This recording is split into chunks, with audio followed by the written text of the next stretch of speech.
Good evening and welcome to Doctors on Call. I'm Dr. Mary Owen, faculty member from the Department of Family Medicine and Biobehavioral Health at the University of Minnesota Medical School, Duluth campus, and director of the Center of American Indian and Minority Health at the University of Minnesota Medical School. I'm also a family physician for the Fond du Lac Band of Lake Superior, Chippewa, and I'm your host for our program tonight on stroke and other neurologic problems. The success of this program is very dependent on you, the viewer, so please call in your questions or email them to ask@wdse.org. The telephone numbers can be found at the bottom of your screen. Our panelists this evening include Dr. Vikram Jadhav, a neurologist with Essentia Health, and Dr. John Wood, a family medicine physician with Essentia Health and director of the Duluth Family Medicine Residency Program. Our medical students answering the phones tonight are Elizabeth Baker of Chippewa Falls, Wisconsin, Morgan Burns from Pipestone, Minnesota, and Melinda Cassandra Lopez of Truman, Minnesota. And now on to tonight's program on stroke and other neurologic problems. Well, thank you both for being here. We had a lot of questions right off the bat. People sent us questions even before the show. So I'll go ahead and start with some of those. But I have to ask my question first. The one I'm very curious about is, and I'll start with you, Dr. Wood, is what have you seen as far as neurologic symptoms from COVID so far?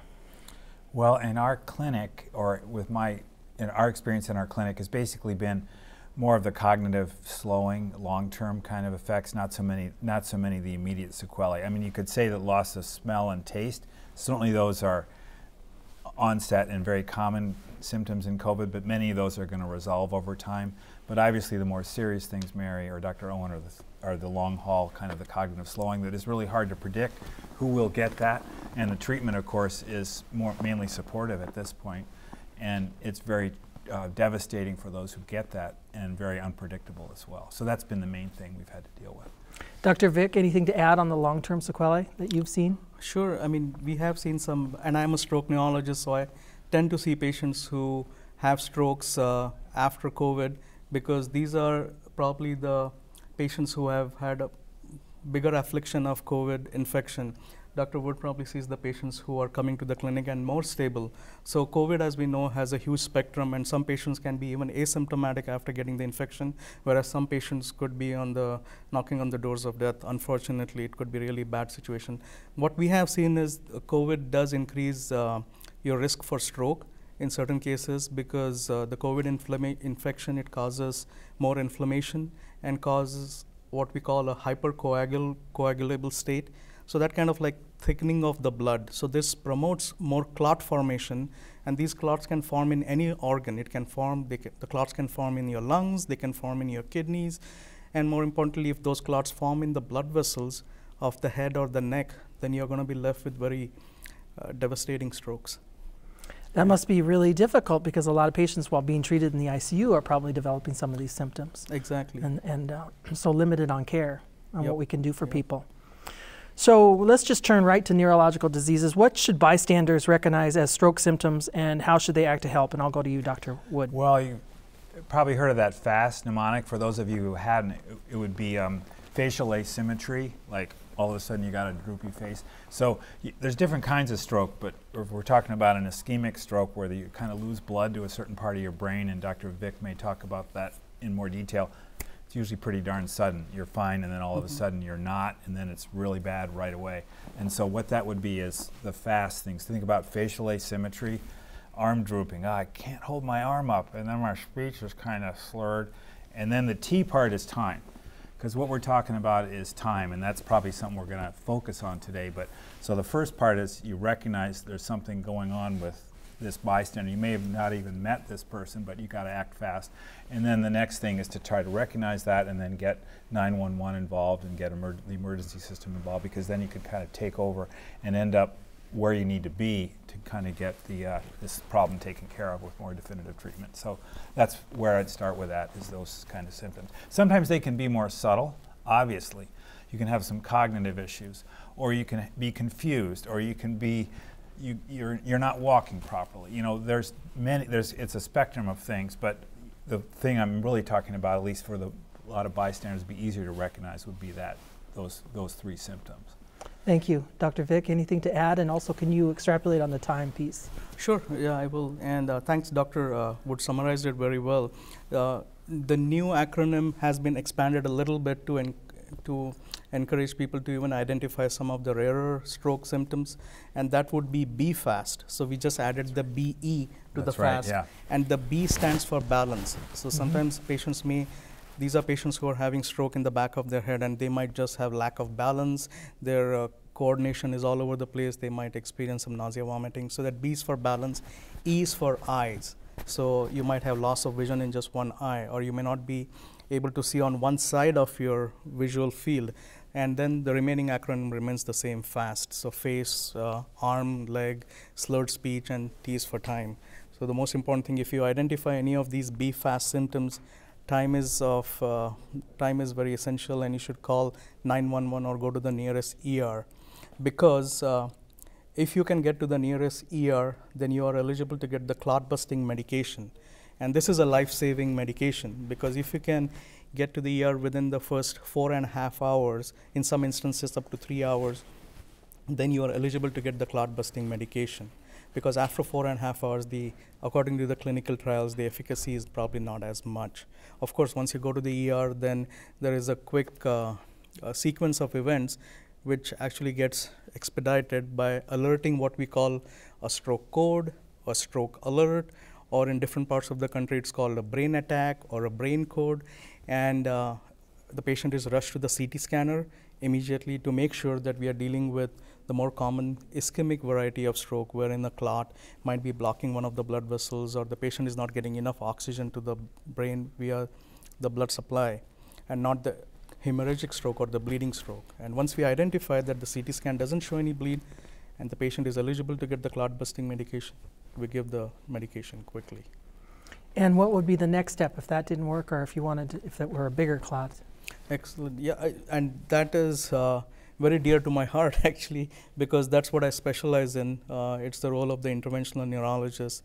So what we do is, if there is a bigger clot, we actually don't even wait to see whether the clot busting medication has actually acted, because every minute you are delaying treatment, you're losing essentially 2 million brain cells. And so what we do is immediately we take the patient to the angio suite. So this is a specialized OR suite, or like kind of a room where you have a biplane angio suite, wherein you can take x-rays of the head, like fluoroscopy, on 2 different planes, like laterally and from anterior posteriorly. So you are able to put a catheter all the way from the groin or from the arm of the patient without making any big incisions, and go all the way into the neck blood vessels and the brain blood vessel, and deploy a device like a stent to capture the clot and pull it out.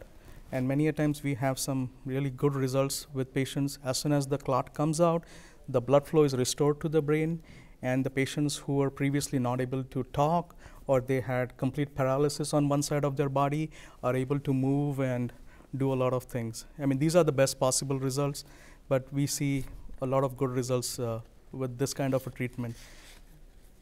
Thank you for that. That was very insightful and helpful for family members to know what their families are going through, their family members are going through when they go in the hospital, and they're very fearful of what's going to happen. Exactly, yeah. So, could I add one thing, Mary? Yes, please. Like, it's amazing, because I'm old enough, you can maybe tell by my hair, that in the past you couldn't really do anything. Like working in a little ER, seeing people have a stroke essentially almost right in front of you. I've seen that happen, and really have no treatment at all, except for, you know, perhaps heparin or something that really wasn't very effective. And now it's just life-saving and revolutionary treatment, and that's all been within the past 30 years. You know, it's incredible what's here now that wasn't here earlier. And our part of the state, our country, of course, right, has a really good system to get these people where they need to be. Yeah, and even in Duluth, the increased availability of treatment. Yep. Between here and the Twin Cities. Dr. Woods, what are the risk factors for strokes in middle-aged men? I'd say hypertension, high blood pressure, elevated cholesterol, diabetes would be, you know, the biggest 3. There's certain in those 3, and so if you're thinking about trying to modify risk factors, I really think about those three things. If you have those, or if you haven't been to a physician, you should really get those things checked out to make sure you don't have those things, because obviously you can have hypertension and not be aware of it. You can have diabetes and not be aware of it. You can have high blood pressure and not be aware of it. And if those those three things, if they don't cause the devastating stroke that Dr. Vic is involved with, they can sometimes cause smaller strokes like multi-infarct dementia that can lead to dementia, because you get a lot of little strokes that you're not even aware you're having, but it'll have a cumulative effect after a few years that can lead to memory loss and dementia. It can present similar to dementia. And then it's kind of like you're falling off a cliff when you reach a certain point, and then can kind of keep going. And then the treatment is you really can't do much except modify those risk factors. And then if you come into the game too late, it's really hard to do anything that's very effective. And so that would be, that's something to really think about. That's why you want to think about these diseases, these things to treat, because they can actually, if you don't treat them, they can have devastating consequences. And how about cigarette use? Same thing. Yeah, smoking is kind of like the burning ember, so to speak, that flames all these conditions. Thanks for mentioning that.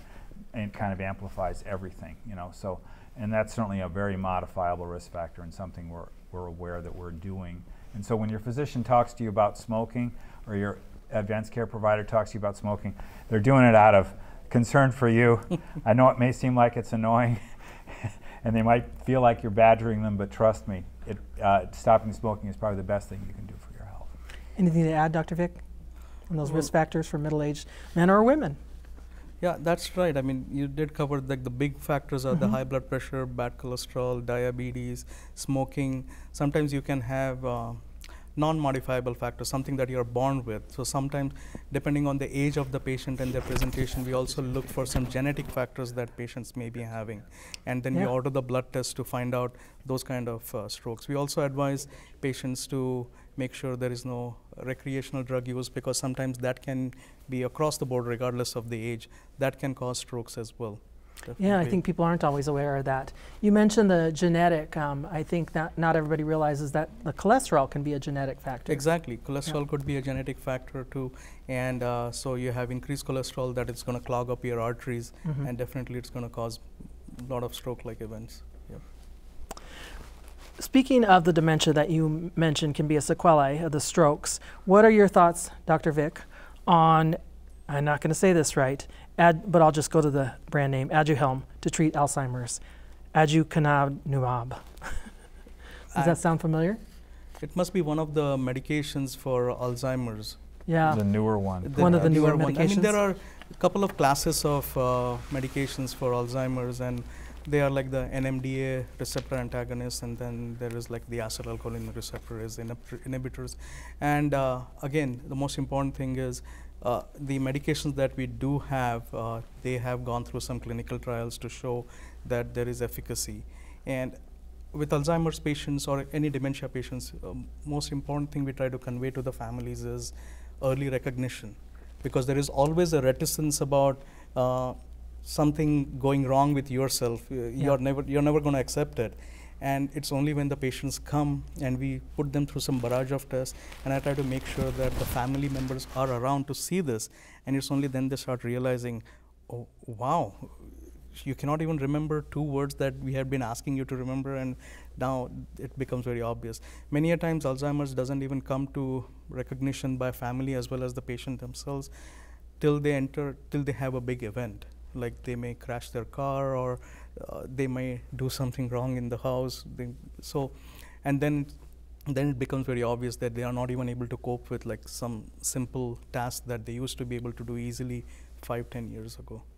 In my experience as a family doctor, though, sometimes family members are the first ones to notice something's a little different about their loved one, and they bring them in and feel a little bit frustrated because we're not always able to pinpoint exactly, you know, that form of that dementia, or we're not always able to pick it up on our tests because they're not always as sensitive.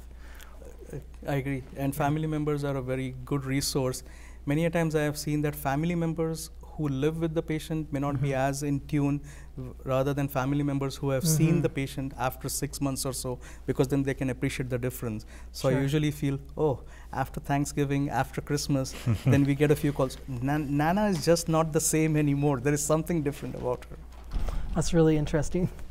Hadn't thought about that, the post-holiday calls. Should stroke survivors, I'm going to ask you this, Dr. Woods, I think you know this one. Should stroke survivors, not that you wouldn't know everything, but should stroke survivors take the COVID vaccine? I would say most definitely, yes. Anything different to add, or anything else you want to add about the benefit of the vaccine with patients with neurological diseases? Totally, I totally support that. Stroke survivors, stroke victims should take the vaccine, because as we know that COVID does increase your risk for stroke, forming clots. So I support that completely. And the booster as well. Yeah. If you're eligible for that. Okay. And you can get it. What is your favorite treatment for dementia? Psychological treatment, sociological treatment, or medication treatment? I think it has to be like a multifaceted treatment, and you adopt non-pharmacological as well as pharmacological methods. What I mean by that is you start off non-medication measures. There's a lot of behavioral therapy and then therapies and acceptance of that you have having dementia, and just getting to know that fact and coping up with it. And then you start them on medications also as necessary when you know that it is going beyond a certain point. So we always encourage anybody who feels that they may have dementia. We don't even like to put that word in initially. We'll just call it cognitive decline, because it's a big diagnosis to give to a patient, because it's going to stick with them for the rest of their life. So we want to make sure that they have some sort of neurobehavioral and neuropsychological testing. This is a barrage of tests that will put them through different tests to figure out what are their capabilities of every part of the brain. Like some part of the brain is responsible for executive functioning. Some part of the brain is responsible for language, for memory, visuospatial skills. So not all dementias are the same. Vascular dementia may not be the same as Alzheimer's, as dementia that is seen with Parkinson's disease. So each of them needs to be identified and treated accordingly. So there are different medications, like dementia from Parkinson's might be treated differently compared to dementia that is coming from Alzheimer's, or dementia that is coming from increased number of strokes the patient may have had over their lifetime. I think that's a really good point. I've found that a lot of my patients don't understand that there are different forms of dementia. So thanks for explaining that. I want to go to Dr. Woods before I go back to you on that Alzheimer's question. Is there a link between migraines with aura and stroke? Boy, I actually don't know if there is a true causal link. I do know that migraines can mimic stroke in many times, and often can be confusing, at least in the first, when patients do present with stroke-like symptoms, that they can present having a migraine, but it can be looking like a stroke. But I actually don't know if migraines with aura are leading to, or there's a predisposition to stroke. I don't know that. Do you know of any of the research on this, Dr. Vikram? Yeah, I mean, there are some, like if you have increased amount of migraines, there is some association with stroke. There are certain situations also, some clinical entities wherein you may experience more migraines and have stroke. There is something called CADASIL. So these are patients who may experience stroke earlier in life, and they might have migraines also. There is some association, but definitely probably not as strong as association of stroke with hypertension or diabetes. Back to that dementia, or Alzheimer's in particular, where do you see Alzheimer's care going in the next 10 years? I think it's going to be strong, because there are a lot of projects and research projects in the pipeline for Alzheimer's disease. And we know that the baby boomers, I mean, they are aging. That's a big population, and it is recognized now that we are going to have a huge population who may have dementia issues, and we may not have those resources. But I feel that the care is going to be increased, and there is going to be good research for that. And as you mentioned, like you were just asking me about the medication, the new medication that came out. So there's going to be more and more research, and probably new trials, clinical trials for Alzheimer's patients. I mean, treating Alzheimer's disease. Yeah, I think we are starting to see more of that on TV as they promote those drugs. Exactly. Yeah. And then worldwide, it's a huge issue, like incredibly devastating worldwide.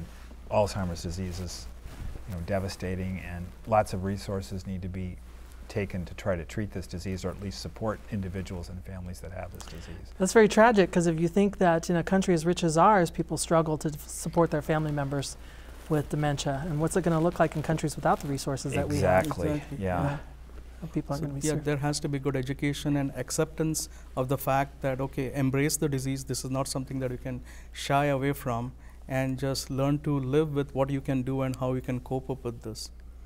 As a person with family members who are going through this right now, it's interesting to watch the different forms of dementia and how they change a person's personality even. Yes. So yes. it's not just the behaviors or the imbalance or other things that you might think you might see, but the actual mood disturbance and the anxieties and other things that come from it. So it's devastating for families as well. Do you ever see strokes in adolescents?